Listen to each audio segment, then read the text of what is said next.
as a result of the team. And so that's what gets in the way of teamwork. Just because everybody is working together doesn't necessarily mean that everybody has come together. I'll say it again. Just because everybody's working together doesn't mean everybody has come together. And so what we've got to do is we've got to decipher and understand the difference in cooperation and collaboration. And it's only collaboration that gives you a real team. Cooperation just means you got a group. And just because you got a group doesn't make it a team. Anybody that watches any type of sport or anything that requires a unified front would discover you've seen teams and people when they were just being a group, and you may see some highlights out of the group, but you realize that the group has not really come together, and so it's showing in the ultimate result. Well, that's the same that's true when it comes to your professional life, and when it comes to having a life of purpose. It's so important that when you connect to something, you're not just there because of you, but that whatever you connect to, you are there because you realize, number one, that you can make a contribution to it, but then number two, you realize that you actually gain from being a part of it. So let's look at it. So what is cooperation? Cooperation is simply to work together agreeably towards the goal. What cooperation says is, okay, we've got a goal in front of us, so because of the goal, I'm going to agree to work with you, but it doesn't mean I value you. I'm just here because I want to be a part of the group. So I said, oh, yeah. See, and you thought that was a team. You're like, oh, we got a team because we all together in the group. No. It's just saying I choose to be agreeable with the group for the goal, but I've got my own agenda in reaching it. So that's how you can have all these people together, and this person appears to be in their place, but everything they do keeps looking out of place. Well, and you think there's something wrong with you. You're like, well, is it maybe I should just leave it alone? I should just go along with it. No, you're trying to build a team. Yes. And if you're trying to build a team, there are some elements that are necessary and important and acceptable, and some that are unacceptable. You got a question? I was going to, what came to my mind when you said that was even not just working together and they have a motive, but not even liking each other and working together. Well, that's even greater. That's even greater because again, it goes back to we can't collaborate if we're competing. Right. And if you don't like me, then you're not trying to work with me. You're not trying to come together with me. You're trying to outdo me and outperform me. So the productivity gets lost in the performance. You ever see somebody just performing to perform, but they're so into their performance that they forgot the purpose of performing? Yeah. So it starts looking crazy, even though they're doing good. It's like somebody that oversings. You're like, boy, they sung the national anthem, they did a good job, and then they start feeling themselves. You know what I'm saying? And then they busted up nose like they forgot what they were here for. It's just the national anthem. And so the same is true in the workplace. It's so important for you to keep things in perspective. So cooperation is I work agreeably with you, but I've got my own focus. Collaboration, watch this, is I go from being agreeable to aggressive. See, if I'm agreeable, that means I just do enough so I can stay connected, but I'm really not putting myself in it. So I'm in, but I'm out. I'm in it, but I'm not really of it. So once it's, I can easily separate it. Anytime, I'm out. But if I'm collaborating, I go from being agreeable to being aggressive, and now I'm working for the same focus. Something to consider is that one is too small of a number to produce greatness. Get that. One is too small of a number to produce greatness. In fact, you heard me talk about earlier about if you see a turtle on a post, You got to ask who put it there. Because nothing can be accomplished in a great way without help. And I really, you know, you talk about synergy, and someone asked a question earlier, you know, how do we go from being symbiotic to synergistic? It starts with one thing that was just identified. You have to value the people around you. Apple is Apple because of a value system, not because of Steve Jobs' vision for an iPhone. You get what I'm saying? Apple was already Apple before an iPhone ever came around. Google is Google because of its value system. Any great organization is what it is, not because of its product.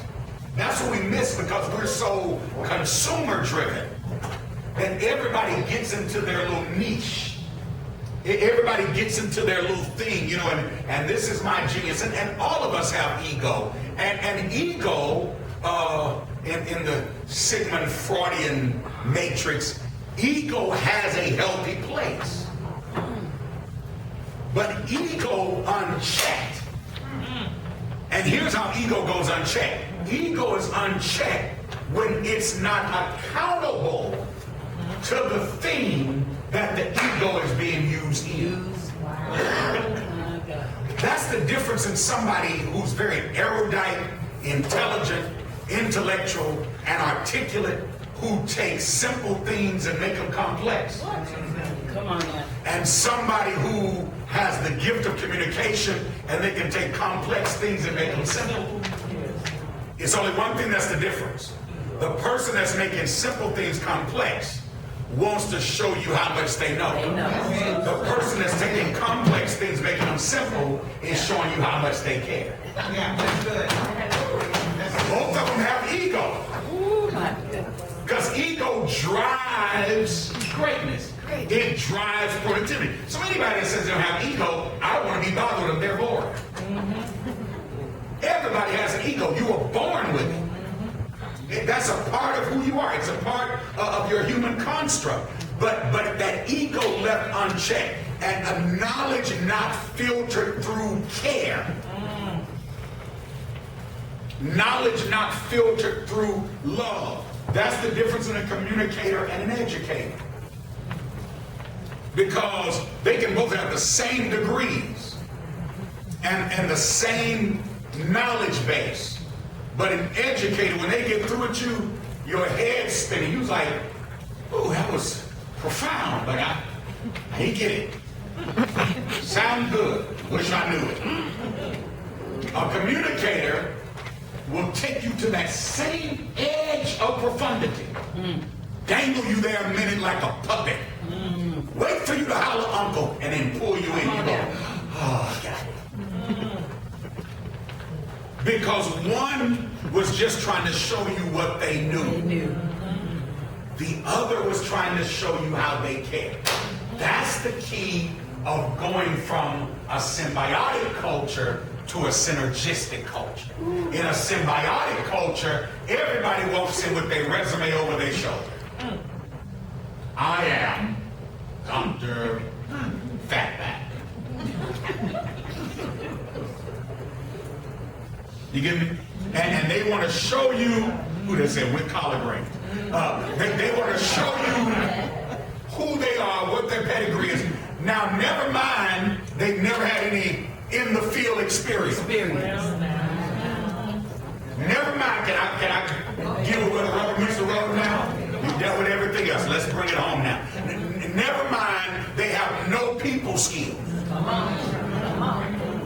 Never mind, nobody likes them, including their cat. So you're going to always have tension in the office and tension in the field because you're dealing with somebody that has not developed themselves. Yes. Are you with me? So to switch from a symbiotic culture to a synergistic culture, it first has to start, again, it goes back to that culture of encouragement. It has to start with everybody having equal value, write this down, but different roles.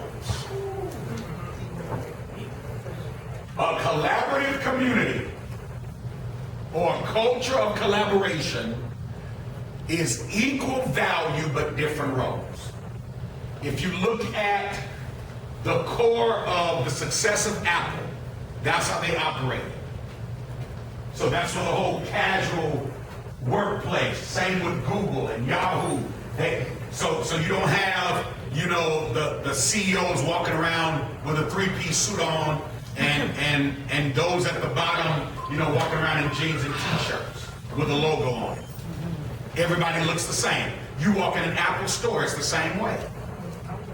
Everybody looks the same. You don't know who the general manager is from the college student that's doing an intern. You get what I'm saying? In other words, their value system is we're all worth the same. We just have different roles. So our pay grades are different naturally, but our pay grade is not determined by our value. It's determined by my role. But in order to do that, you got to show value. In order to show value, you got to be secure enough with you. Yes. Notice how everything I've dealt with today, from the leading edge to teamwork, comes back to one common denominator: the development of you. The spiritual, psychological, emotional, and relational. And I could literally spend 8 hours in one spot just talking about those 4 areas of you. And probably spend 8 hours on each one, because it's so critical for you to find your center. Find you, discover you, dream about you, see you, know you, without anybody's opinion. But then in doing that, then discover how you best engage. The type people you work best with. The type temperaments that you connect best with. What your triggers are. What sets you off. What turns you on. What brings the best out of you. What brings the worst out of you. Learn you. It's amazing. We try to master the world around us without mastering us. That's right. And if you try to do that, you end up being mastered by the thing you want to master. So if you try to master the world around you without mastering you, you end up being mastered by the thing that you're trying to master. Wow. Because it's always changing. So imagine being in a world that's always changing and you've never discovered your true north or your center or who you really were. Then guess what that means? You're going to be moved by everything that comes along. So you'll keep missing moments of possibility and opportunity because of the changes in your life. So the thing you have to learn with collaboration is not only how to work together, but come together. Now let's deal with, and these books here are good books, critical books. I've actually got a book list that I'll make sure someone has so that you can go to it. Let me share this. How many of you are avid readers? When I say avid readers, you read, let's see. You read at least 2 books a month. Non-fiction. Non-fiction. Okay, you read at least 1 book a month. Non-fiction. Okay, what area or concentration do you normally read in? What do you read? Are these magazines or books? Okay, I need books. Novels. Non-fiction? What do you read? Not fiction. Most novels are fiction. So, no, okay. Non-fiction. Oh, mostly leadership. Okay. Let me give you, let me help you create, because this is so critical. And I know everybody does not engage reading at the same level. Everybody has a different process of growth. But everybody needs to read. So, y'all, I'm not encouraging, well, I am encouraging, but I'm not promoting in any way that if you're going to be effective in leadership, you got to win, $1 million books a month club. No, that's not what I'm saying. What I am saying, though, you've got to read something beyond you. to really be effective in the world and the assignment you're called to, is what I'm saying. And that's so important. There's no way in real time you can get all the way around the world. And I know Wikipedia and Google and a lot of things provide ready references, but it's nothing like the art and the discipline of sitting there and engaging your mind beyond yourself and allowing yourself to be transported somewhere else, that once you come out of that moment, something about you has evolved because of what you engage. So let me give you 5 areas. I read 5 books a month, and I read in 5 areas.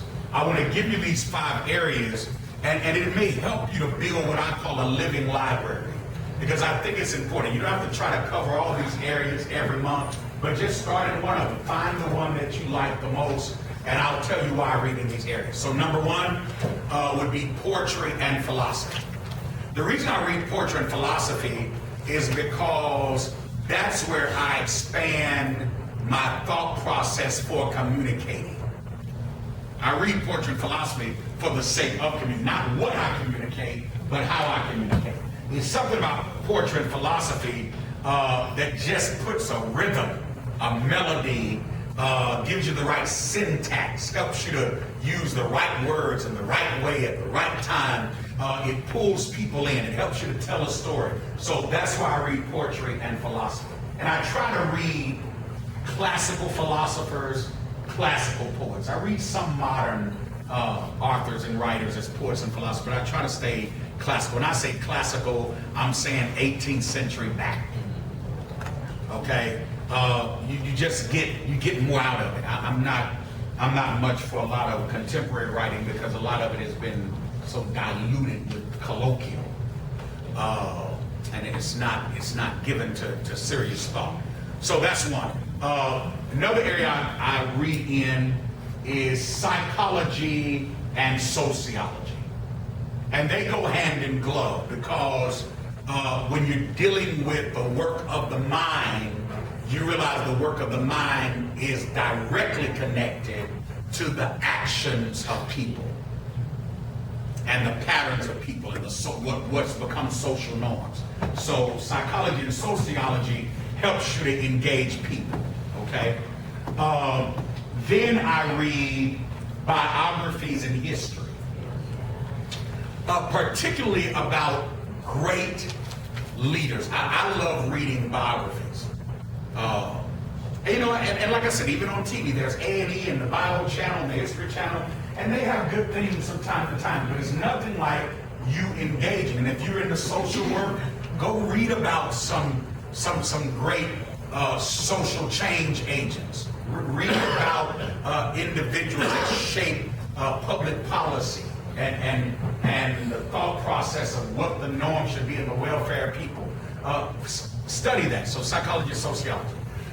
Then I read in leadership and personal development. And that, of course, that covers the spectrum from every area. So you can deal with finance, deal with relationships, you're dealing with personal disciplines, you're dealing with health,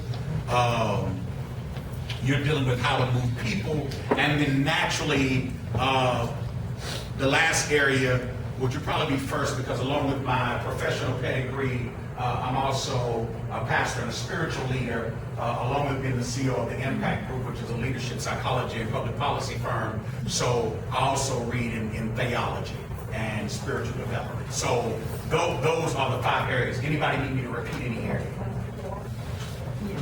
Number 4 was leadership and personal growth. Number 5? No, 5 was theology and spiritual development. 5 was theology. Biography and history. That was number 3. So what I encourage you to do, is pick one of these areas that speaks the most to what you feel your purpose and passion is, and then get online and Google about that area. Look up authors. Maybe you haven't explored it. I wouldn't just go to Barnes & Noble first and just start browsing. I would look it up. I mean, it's good to do that. I would do that. but I don't want you to get bored. I want to actually encourage you to engage this. So I would Google it first. I would look it up. I would explore it, see what catches your eye. Even on Amazon, they have previews of different books, so you can read several pages of the book. If you've got an iPad, mini iPad, smartphones, Kindles, they've got books on those. But just start engaging, and particularly when you're dealing with social change, you've got to communicate with people in all contexts. So you got to communicate with people that are providing services and providing resources. Then you got to communicate with the people that are the recipients of the services and the resources. Then you got to communicate with people that are going to help you in disseminating and dispensing those resources. So it is so important that as a leader, you know how to communicate effectively. You know how to talk to people effectively. You know how to get people behind an idea. And then bring people around you who engage thought. I take time throughout the year in something called the Circle of Champions, where 4 times a year, we either go somewhere out of the country or in the country and take about 3 days to a week, and I just engage brilliant people, just smart folk. And we talk, and there's no agenda. And we go to the movies and go sailing and do a bunch of other stuff, but we just talk. What that does is stimulates other parts of your mind. It keeps you thinking beyond yourself so you don't get stuck in yourself, because no matter how smart you are and no matter how effective you are and productive you are, if you're not careful, you can get stuck in your own world. That's right. And get stuck in your world to the point that you realize the rest of the world has passed you by. I've got to let you go. Let's deal with becoming a team player, because all of you are part of a team, so you want to know how to work best on that team. Yes, sir? What was number 5 again? Number 5 was theology and spiritual development. And I separate those on purpose because you can know about religion, Christianity, and that's how I approach it. Even as a pastor and spiritual leader, I'm very pluralistic. I have my theological norms that I believe, but in my study and in my engagement of other people, I approach my theology pluralistic. In other words, I consider everything. Right. I study other religions because I want to understand their origins, and I want to understand the elements of it and the principles of it. Right. Just because you're not a part of something doesn't mean you can't find value in something. Right. I'll say that again. All right. Just because you're not a part of something does not mean you can't find value in it. And I believe spirituality is at the core of everything. I serve as a leadership coach to CEOs of some Fortune 500, Fortune 100 companies. I serve as a life coach to some professional athletes and entertainers. I serve as a leadership consultant to pastors and churches and social agencies. So my life is very diverse. Then I pastor a 6-campus multi-site church that's divided between 4 different cities. Then I travel around the country. Right now I've got the Life Encounter College tour that's going on for young professionals. So my life is very diverse. So it makes me have to be a Renaissance man. So I just can't know a lot about one thing. I've got to know a lot about a lot of things. Right. And in order to know a lot about a lot of things, beyond reading and studying and preparation, I've got to engage a lot of different kind of people. That's it. So I don't surround myself with people that are just like me. Like probably the last group of people I hang with is preachers. That's the last group I hang with. I'm like, really? No. And I'm one. Now, as a psychologist, I hang around them. As a public policy attorney, I hang around them. As dealing with people who desire spiritual development, I hang around them. But I like being around people who are engaging process and not just wanting to tell people something. I don't need you to tell me what to do. I need you to show me how to do it. So I like to engage people that's involved. Now let's deal with being a team player. Number 1. If you're going to be an effective team player, so this is for everybody in this room, if you take these 4 principles today, it will change the relationships you have in every area of your life. From friendships, to partnerships, to business connections, to people that work for you, people that you work for. These 4 principles will literally change all of those relationships. Number 1, if you're going to be a team player, you've got to have perception. What that means is you've got to see your teammates as partners in purpose and not competitors. It's how you see people that determine what you get out of people. Something, as I told you earlier, I'm very mischievous. That's I can't even say it's my alter ego. It's just really me. I just control it or try to. But I'm always calculated, and I'm always trying to figure out an ingenious way to engage something. And so one of the things that I do when I go to restaurants is I love actually when I end up with a less than pleasant server.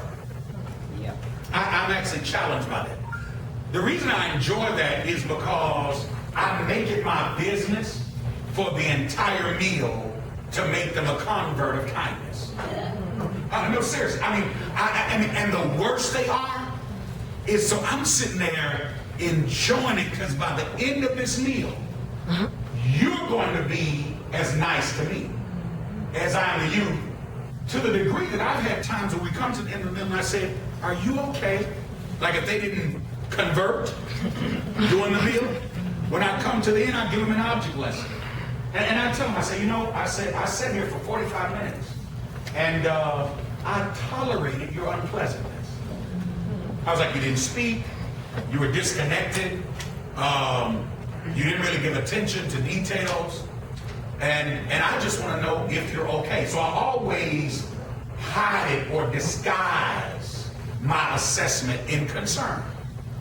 And it has not failed, without exception, every time the individual ends up confiding something in me that they didn't tell their supervisor. And they walk away smiling.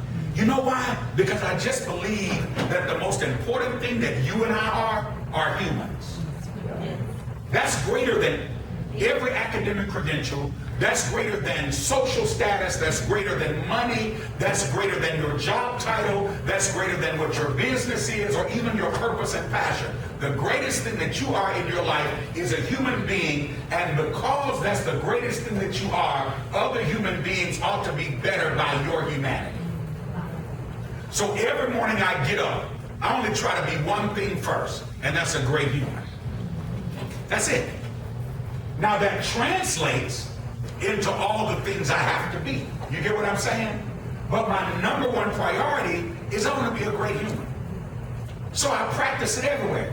I speak to anybody in my path. I give hugs freely. I'm a hugger. For women more than men. I'm really not interested in hugging men. But I'm a hugger. I'm just not comfortable with that. That's my thing. Aren't you that close to me? But I like giving hugs. The reason I do is because I realize there's transfer involved. That's right. And my mom taught me like that. My mom was a hugger. My dad just shook my hand and kissed us on the forehead. Because he was like, boys, I don't want y'all to be comfortable just kissing men on the cheek. That's just not going to work. So we're going to let mama do that. And but he taught us, and even in a handshake, there's a handshake that shows I care. You ever shook somebody's hand and they just, flimsy handshake, like they're not sure of themselves? I can tell how a man feel about himself by his